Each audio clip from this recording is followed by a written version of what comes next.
All right, welcome to whatever the fuck this show's going to be. Hi. Hi, I'm Amy. This is Josh. I mean, pizza, sorry. It's okay. She's just running on me. You suck. Try not to be too loud about it, Jesus. This is not an ASMR. Well, I mean, I don't know. I don't know what this is yet, but This is how she bought my participation. So, today, we're going to go see a couple of movies, and we're going to talk about them, and this is our pre-thoughts on the first of those, because we're going to go see the Birds of Prey movie. But it's really the Harley Quinn movie. Mm-hmm. From what I've heard, from what people who have seen it have said. And I'm just looking forward to it because it looks like it's fun. Today is a day of we're just going because it looks kind of fun. Yep. So we're going to see Bop. Uh-huh. And go through Bop. Co-starring Harley Quinn. Mm-hmm. And, she's there too, but she's not the main draw. It's the Birds of Prey. It's right there in the title. I'm pretty sure she's the main focus of the movie. The lovely birds of prey, like eagle and hawk. I believe punch you in the throat. pelican also counts. No, so it's supposed to be The Question, Cassie Kane, Huntress, Canary, which I'm excited to see. Okay, Canary. so there's one bird that you just named, and I'm sorry, but a canary does not strike me as a predatory bird. So yeah, like I said, I'm not sure why they're calling this Birds of Prey. There are some characters in it that were also part of the team Birds of Prey, but not a lot of them. I think it should have been like Preludes and Knock Knock Jokes, which is pretty much the comic I feel like this is pulling the most from. well, But I'm okay with that, to be honest with you. I'm okay with how they name things as long as it's fun. If it's fun, then I'm good. I'm hearing a lot of comparisons to like Deadpool. Bless me. I'm hearing a lot of comparisons to like Deadpool 2. And I'm hearing a lot of comparisons to like, well, what I thought when I first saw the trailer, I was like, this is Tank Girl, and I am okay with that because I love Tank Girl.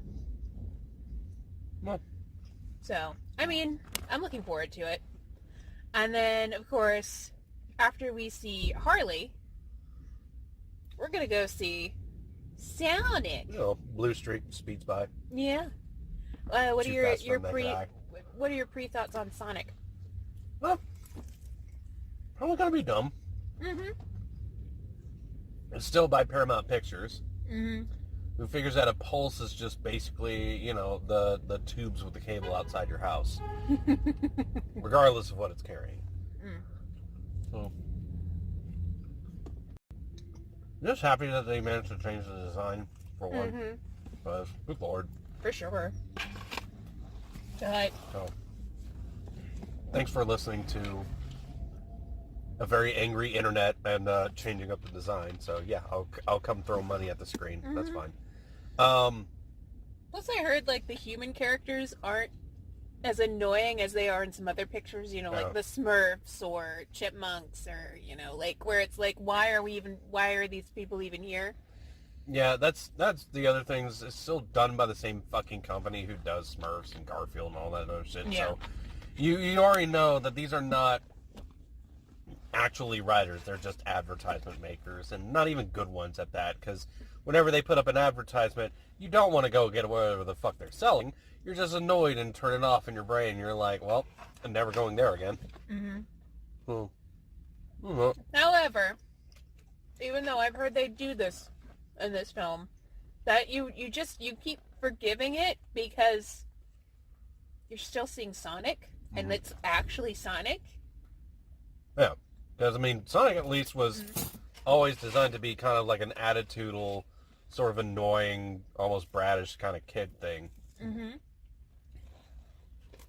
The fact that he still helps out people and is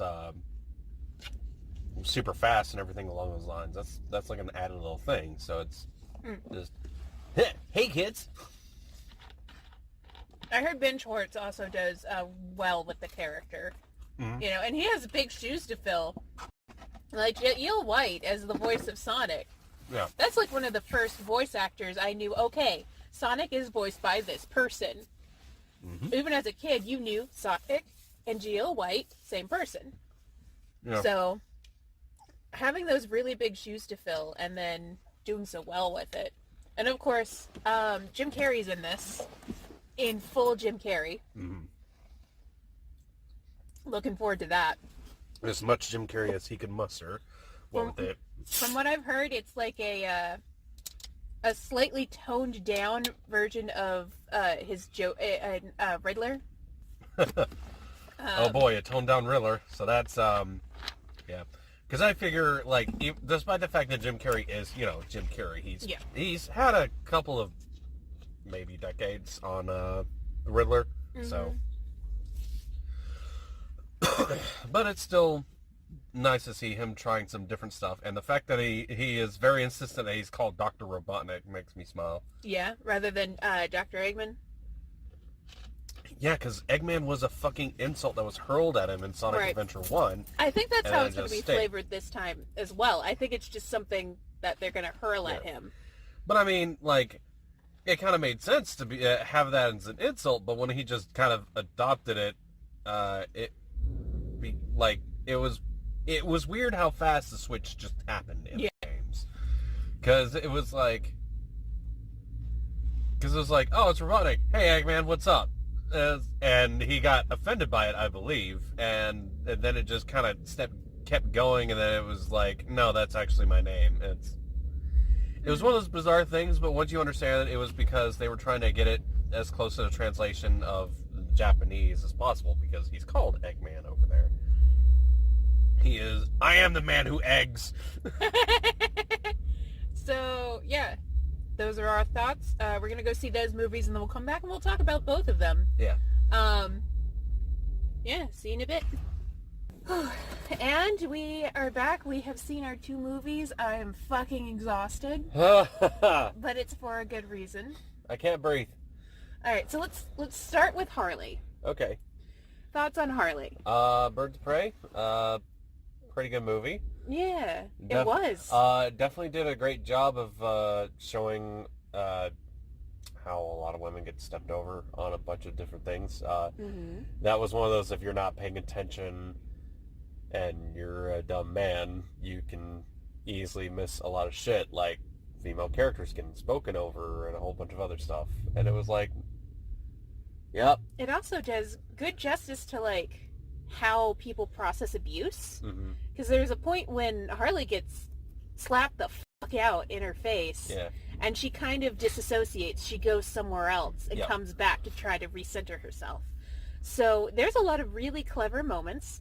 On top of that, some of the best action scenes I've seen since, like, fucking Fury Road, as far as, like, panning out and just letting us see the choreography. And every fight scene, it's brutal. It feels like ground level. Like, this is like street Gotham. There was they did a really good job. It's like, oh, it's a city, and then they do a great job of emulating the fact that, like, about maybe 30-40% of the people who live here are psychopathic criminals, or just criminals waiting to be criminals, or people just trying to survive, like the Cassie Cain character, or Doc, or people trying to make it better, but being stopped at every single turn, like Rosie Perez's character, the Question. And they, and then they also do a really good job of establishing just even, like, just not even this just crazy characters, but like a bunch of the weird shit, like Ace Chemicals and the fact that you can purchase a hyena at a pet store. Well, I think that was like a black market pet store or something like that. Maybe, something but like that. still. But even then, like, you feel the comic book elements of this, which is great. And there's color everywhere. Oh, yeah. Which was my favorite thing. And it even starts out with, like, an animated sequence, which just made me feel like, oh my god, they really did take some notes from Tank Girl for this. Yeah. So no, Harley, Birds of Prey is great. I love how they did Huntress. Now, this is a different version of Huntress than I thought. like, from my understanding, and maybe it's just because I haven't read the comics in a while, Huntress was a character from a different universe, which was the daughter of Batman and Catwoman. Mm-hmm. And this one, she's like the daughter of a mafia family that just got fucking massacred. Yeah. So that was cool. And Mary Elizabeth Winstead is doing such a great job of being an absolute badass, but being so awkward in social situations. Like, Huntress is great. I love Huntress. No, I remember leaning over to you and just being like, oh, she's just Naraya from yeah, she's Naraya. the campaign. Yeah, which, by the way, listen to Roll to Die. There's a character like that in there. Revenge! Hi. Hi. I don't know how to human. Oh, right. I should try to be social. And then, of course, Black Canary, another person just trying to survive. I really thought like she her. was well played. Oh, like, yeah. very well played. Like, you can tell she's just, like, trying to do her best, but she wants to do the right thing. And she's constantly trying to take care of people, even when it's maybe, like... Oh, that's another scene. Harley is being kind of taken advantage of in one scene. And Canary was like, she could have just drove away and just not had to deal with messy ass Harley, who was, you know, being put in a car by somebody who was going to do something rough with her. I don't know. It was kind of implying like a rape scene. There was definitely a. It was no. there was stranger danger happening, and Canary actually turns around and does the right thing and helps out Harley. And there's a lot of moments like that where it's a very gray moral area for some of these characters, but when it comes down to it, they do what they feel is the right thing. Yeah, which is great. And I love Cassie Cade. She is Cassie Cade in name only, but I still love Cassie Cade. Yeah, I think she was adorable, and I loved her. And she's played very intelligently. And the movie does a great job of showing like the ideas of old Gotham kind of turning into a newer, you know, much more colorful psychopath playground Gotham. Very much exploring the east side of Gotham rather than, you know, the more gothic noir, you know, where the Waynes are, that sort of thing. Two-Face, Penguin, those sort of guys. Yeah. And the just having the deals with all the mafia families or all the weird gang members and stuff like that, without any of the big, the big male capers running around. Yeah. But even then, cool. Just like, and the Black Mask, Ewan McGregor. He did fantastic. I always like Ewan McGregor in things. Oh boy! And you could tell that whoever was directing was like, just go for it. In every single scene, just go for it. Because he is at 11. You can tell that he was basically told, all right, we want you to be Black Mask. And he's like, okay.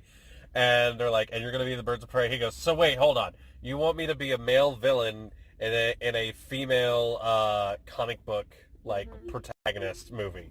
And they said, yes. He goes, I got you. And good Lord, he is astounding at being just absolutely sleazy. Yeah. And you know what? I put him right up there with like Stuntman Mike from Death Proof, as far as like going from being kind of fucking terrifying in scenes to being a whimpering fucking mess when all of his power is taken away. Like, I love it. I think this movie is very successful, and I wish it had made more at the box office as of this time. Like, it's still considered a flop, but it is a good movie. It's pretty good. It is told in parts out of order.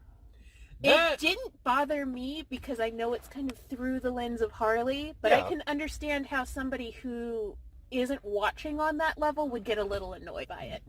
I think one of the reasons why, and this is one of those big comparisons that was done with Deadpool, is that while Deadpool did this as well, they kind of kept a decent pace at it. Yeah.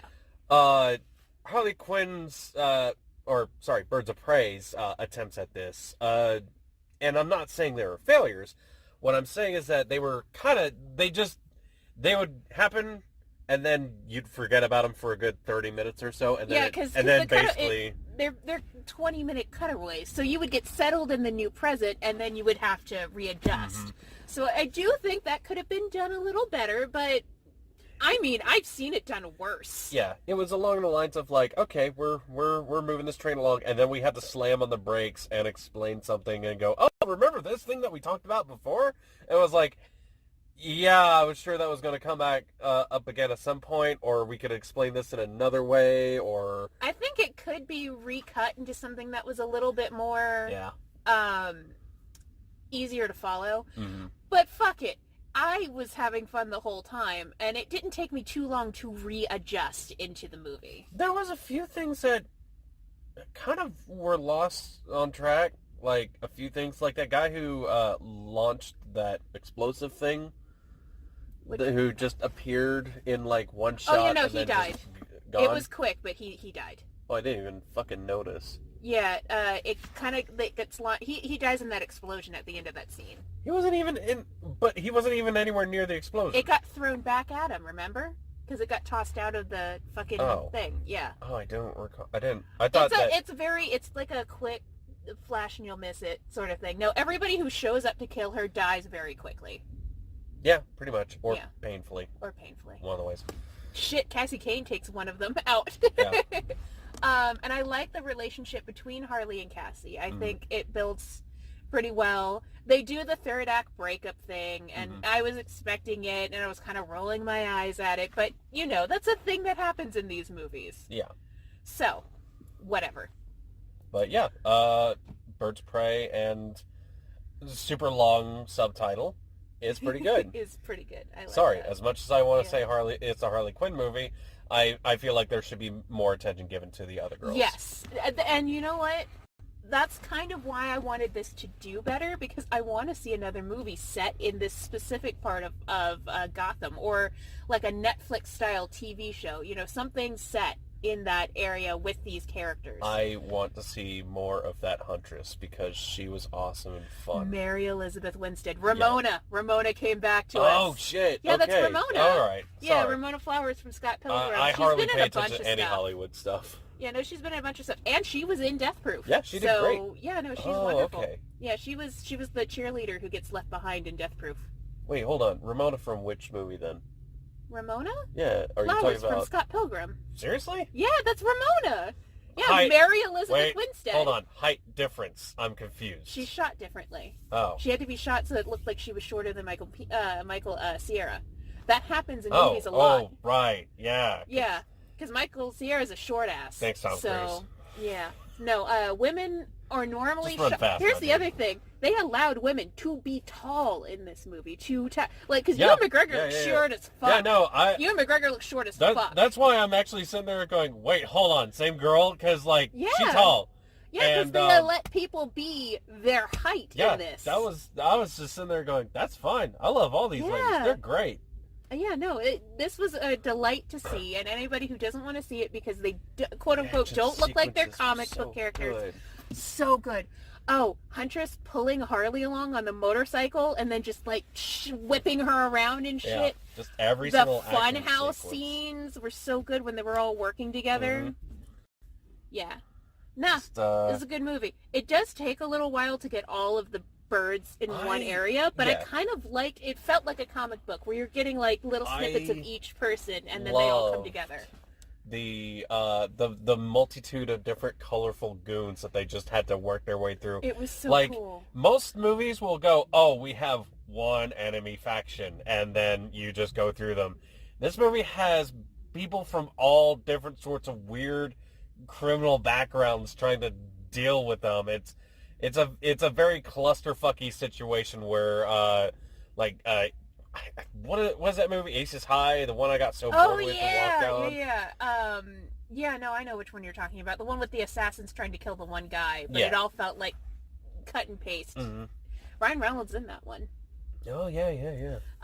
But yeah, it felt very cut and paste, like all these different. And so there are fans for that. Yeah, there are fans for that kind of movie, but the guys color. in this one were so varied and came from so many different backgrounds. Which is so different. I fucking love that. It was so different from Suicide Squad, where they literally just had putties from Power Rangers show up. But yeah, no, I would watch this movie again. Yeah. I would. Oh, and we saw it in IMAX, which It was so pretty in IMAX. Oh, okay. I literally could not care for the IMAX. Really? I like seeing don't it know. because it gives it a bigger scope. Yeah, true. I do like bigger scopes and colors and everything like that, but they spend so much time jerking themselves off before the movie even starts. I'm just like, all right, cool, just tell me the He's story. talking about the IMAX logos, not the movie itself. Like every single advertisement or like, oh, we're so great thing that happens before the movie. I'm like, get to the fucking reason I'm here, assholes. Sorry, but right. Birds of Prey, Birds of definitely Prey. solid movie. Definitely. And let's move on to the movie we just got out of. How you knew it was great. Sorry, yeah, and then we went ahead and just were like, you know what? Let's just go watch Sonic the Hedgehog. Yeah. So. Do, do, do, do, do, do, do, do, do. So, oh my god, it was so good. I don't even know where to start. That trailer, Yeah. that had to be done, and I don't want to say on purpose, but I feel like someone in the animation studio got, or at least one person, Are you talking if not about many, the original got to trailer? pull off a giant fucking "I told you so" to the fucking producers. So you're talking about the original teaser trailer with the original Sonic design. Yes. Good Lord. There are rumors going around that boy. the animation department kind of did that on purpose, that they made him terrible on purpose in order to get the design that they wanted. Yeah. And because like not even 5 minutes into this movie, there are some design choices for the artwork that comes across as, yeah, no, there must have been some internal conflict on this, baby.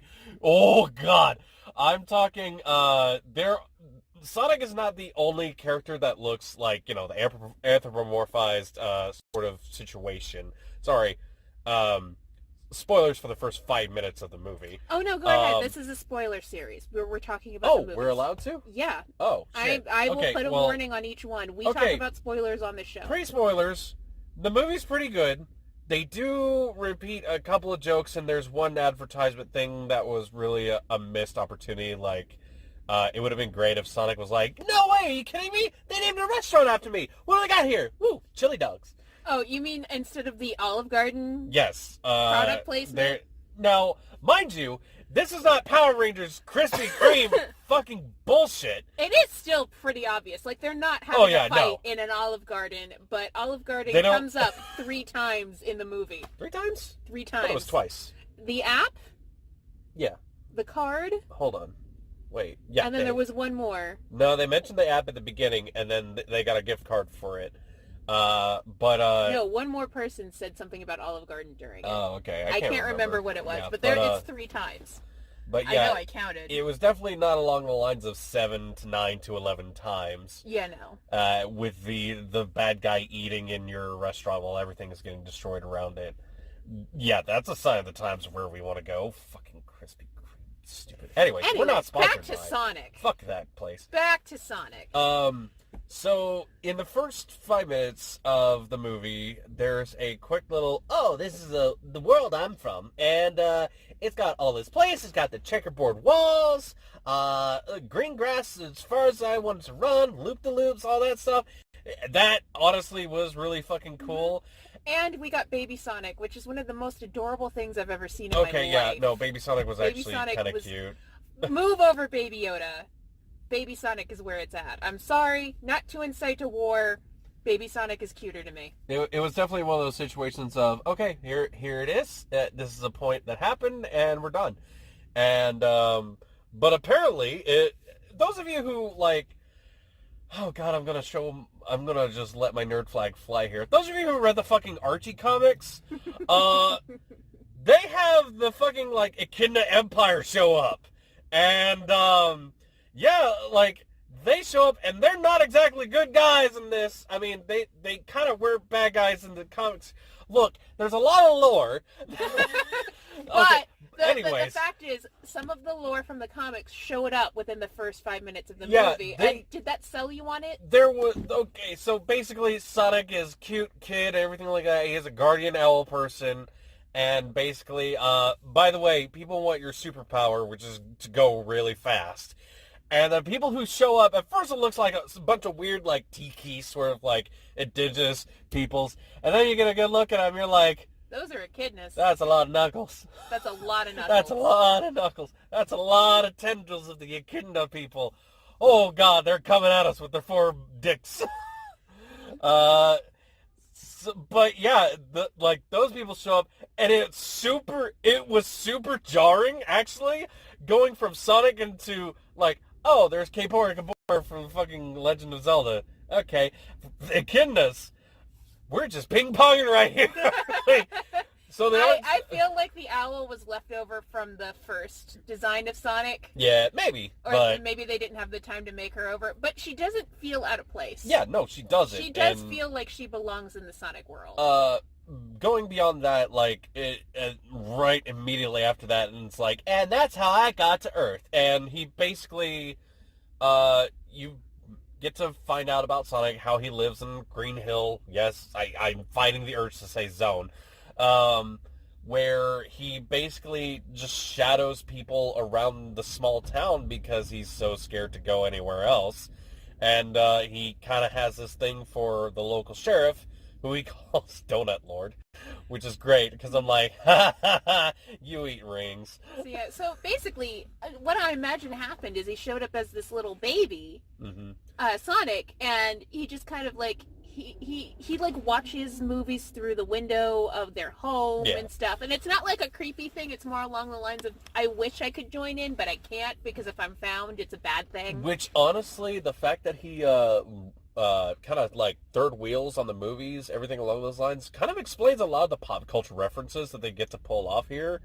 Especially with the other characters just kind of going about their business on stuff. Like, there's a lot of stuff that gets named. And, well, not only that, it explains why Sonic is a little obnoxious. Yeah. The only way he's seen people, like, interact is through those movies. So, that's how he thinks the world works. Yep. That's how he thinks, how he thinks things outside of Green Hill Zone works. And he gets to know the people. He gets to care about the people in that city as well. You said Green Hill Zone. Yeah, I did. It's okay. But he gets to know and kind of like really learns to love that small town, and things kick off when he realizes, even though he's in this town and he loves this town, he's really all alone. Mm-hmm. And he has himself a little bit of a little bit of a pity party, which is fine. Sometimes when you're a young kid and you're trying your hardest to work out your emotions, rage can be a thing. And apparently his powers are a little bit emotionally tied, which is something we've seen in media before, but... Supercharged or something. Like, the lightning thing might explain a few stuff that he can do in the games, but at the same time I was like, that's new. But, so eventually that huge explosion happens, they call in Dr. Robotnik, and yes, in case you are curious, those of you folks who know about the series, good lord, I'm so sorry, but I'm right in the same boat with you. We will go down together. It's okay. Jim Carrey is called both Dr. Robotnik and Eggman. And I am fine with this. Here's the thing, it's done correctly because you told me before we went in that Eggman is an insult that was thrown at him. Yes. So the only person who calls him Eggman, and it actually is a natural progression to it because he's like, oh, your robots look like eggs. Yeah. You're an Eggman. You're a big Dr. fan of eggs. Eggman. Okay, Eggman. Okay, Eggman. And apparently that's what it was. It was an insult for Robotnik. So it was used in the way you knew it to be used. Yes, in the games, Sonic Adventure 1, where they finally got voices and shit. Well, although there were some voice clips in earlier games. When they finally had a story, he's called Dr. Robotnik once during the very beginning of the game, and then just Eggman for the rest of it.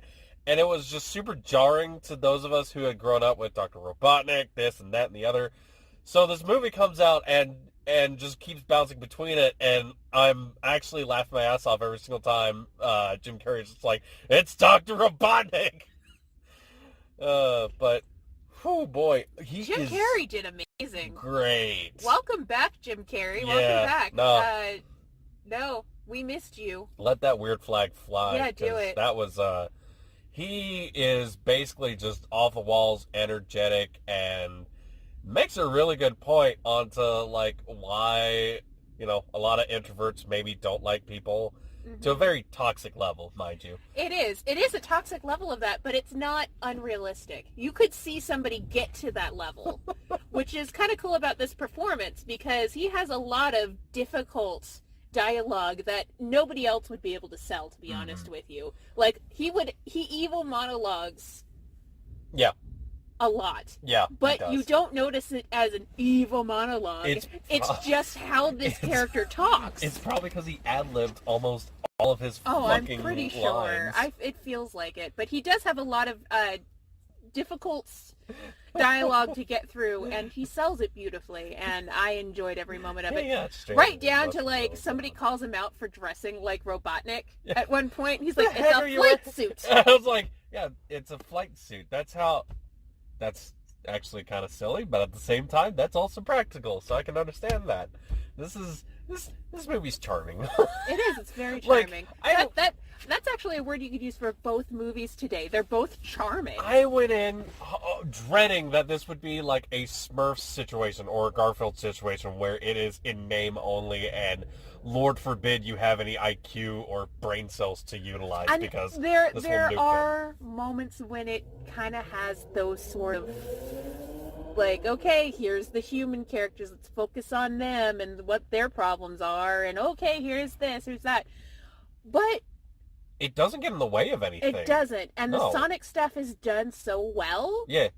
Even the idea of the rings as portals. The human characters actually were charming. The rings being used as portals was a good thing. And yeah, especially seeing as at one point Sonic is like, "Oh shit, I lost all my my rings." Yeah. And I'm like, "Ha, you gotta start over." How are you still alive? I don't know. I have no idea. And there's a couple of times where the rings get knocked away from him and they spill everywhere, and he actually takes a second to go and grab them all. Like, it's little things like that just kind of sell you on. Oh, yeah. There was care and passion put into this movie. There's a lot of stuff that happens from the games, the comics, and the shows and everything that winds up in this movie. Like, this doesn't... And there's not a moment in this movie that actually acts like the audience is a complete idiot. No. It kind of goes with the sense of, like, this is not going to be the most highbrow sort of thing. No. But, good Lord, we're going to put some there. care and thought into this film. And someone's having some traffic issues over there. It's okay. But, yeah, it gives a lot of great stuff for a lot of good things. It even does a lot of stuff where it's like, okay, well, logically, what would happen next? And there's one moment where it's like, okay, so we need to get over there, and Sonic just runs off and goes, oh, well, that was easy. He comes back and goes, no good, I need a key. So how are we going to do this? And it's a fun movie. Like, even the whole point, because even during the trailers, I was like, why would Sonic go on a road trip with a human? He can just be there and back and no point. It's because he doesn't know where the destination is. So, yeah, he could just run up there, but he can't. He doesn't know where he's going. So, everything happens, makes complete sense for it to happen. Head west, you can't miss it. And I'm sitting there going, you're coming from Oregon, and I think that's actually north, so you need to go south. You fed him incorrect directions, my dude. So yeah, Sonic is good. And then, of course, we get these wonderful after credits sequences. The first one with Robotnik. Yeah, Dr. Robotnik being stuck on Mushroom Hill Zone with his no more mustache wax, so that has flared out to crazy proportions. And he has started to lose his mind. And I am going to be honest, if the next movie doesn't have him screaming, I hate that hedgehog, I'm going to be disappointed. Oh, I'm sure it's going to happen.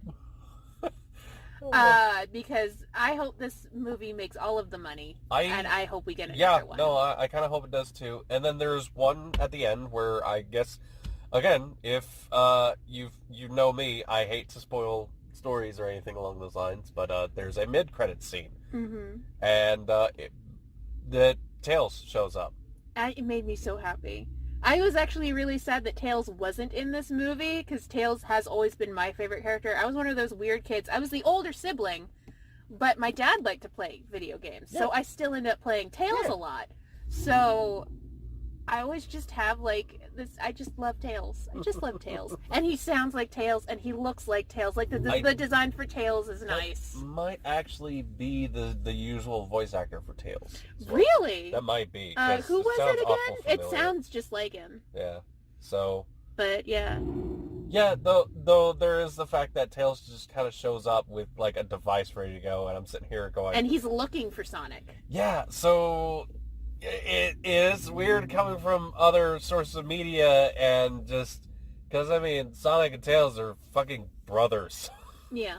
And like Sonic taught Tails to fly and uses things to do other stuff, so it was like, oh. We don't get that. Oh, but you know what? We might get something else with them. Yeah. So we'll see. Man, because we kind of got that feeling with the new human character. Yeah, I'm still sitting here like I actually kind of got like the three originals, the protagonist, the boss. You got to see. Sonic, Tails, and Knuckles in this one. Kind of Knuckles. Knuckles doesn't show up, but his people show up to subjugate and enslave a small child. Giant crane of salt on there. But oh boy. But overall, I'd say successful movie. My guess is chaos power, which is why they were looking for him. Yeah, I guess, but we can't use any of the older lore into this film. It has its own thing going on. Yeah, but I want. And I'd have to say glowing and blue in Sonic is usually it's usually chaos, right? It's usually chaos. Yeah. So yeah. I'll just go ahead and say I like this movie. Yeah, both of them were good. Yeah. It's not the ranting and raving we were doing after leaving Cats. Oh God, I actually have my thoughts about me, and there was a lot of love put into both of these movies. Yeah, absolutely. Like the fact that the movie opens up with, by the way, we worked with Sega on this one. Please don't hate us. I was like, cool, thanks. And just everything's good. Mm-hmm. It was all good. They got Sonic looks like the Sonic. He's fun. He's fast. He's annoying. That's great. And may I close this out in the words of Harley Quinn? Sure. Tacos? Tacos. We're gonna go get tacos now. All right. I'm hungry. Thank you for listening to whatever the hell this show is, and we'll be back next time we find a movie we feel like seeing. That's a long title. We'll workshop it.